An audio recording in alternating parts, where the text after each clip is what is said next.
Je vais maintenant vous montrer, toujours dans les paramètres du cahier de rendez-vous, comment utiliser le planning d'absence. Alors, sachez qu'ici, vous pouvez gérer tous vos motifs d'absence en cliquant sur Gestion des motifs. Vous avez ici plusieurs motifs d'absence par défaut. Donc, ceux que vous voyez là ont déjà été modifiés. Vous pouvez modifier le texte en cliquant dans le champ et vous pouvez modifier la couleur en cliquant dans la case couleur, puis vous choisissez ce que vous souhaitez.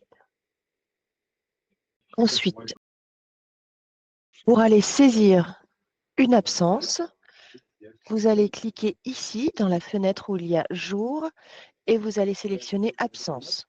Donc là, je vais aller saisir une absence sur le docteur oreilles. Je peux cliquer n'importe où sur la journée. Par défaut, dans cette fenêtre, la période confirmée donc sera la journée. Je peux choisir le matin, que l'après-midi ou personnaliser.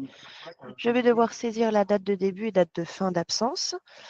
On peut avoir l'option sans date de fin. Ici, on va choisir le motif d'absence. Donc là, je vais sélectionner congé. Et on peut éventuellement choisir si c'est tous les jours, lundi, mardi, mercredi, jeudi, vendredi, samedi ou dimanche, à condition qu'on ait borné des dates. Si c'est juste pour une journée, ça ne changera rien.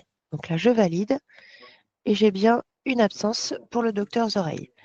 Maintenant, si je veux saisir une absence pour le docteur moustache, mais qui est une absence de plusieurs jours, donc je vais aller là. Je vais donc saisir le 19/7 comme date de début et le 1er août comme date de fin. 19/7, 1er août. Et là, on va mettre tous les jours. Donc, il s'agit de congé. Je valide. Et là, on voit que le docteur Moustache donc, est en congé pour 2 semaines. Maintenant, je vais saisir un jour de congé hebdomadaire pour le docteur Museau. Admettons que son jour de congé donc, soit le lundi. Donc, le docteur Museau, on va faire donc à partir d'aujourd'hui jusqu'à l'année prochaine. On va saisir donc ses jours de congé, son jour de congé hebdomadaire.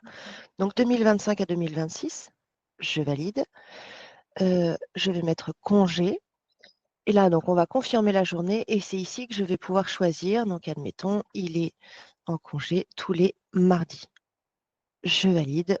Donc, je vois bien ici le docteur Museau qui est en congé mardi 22. Et si je regarde les autres mardis, 29, etc. Et là, sur votre planning, vous pouvez même avoir une vue sur une semaine, 2, 3 ou 4. Donc, si on regarde sur 4 semaines, on a bien les congés du docteur Museau tous les mardis.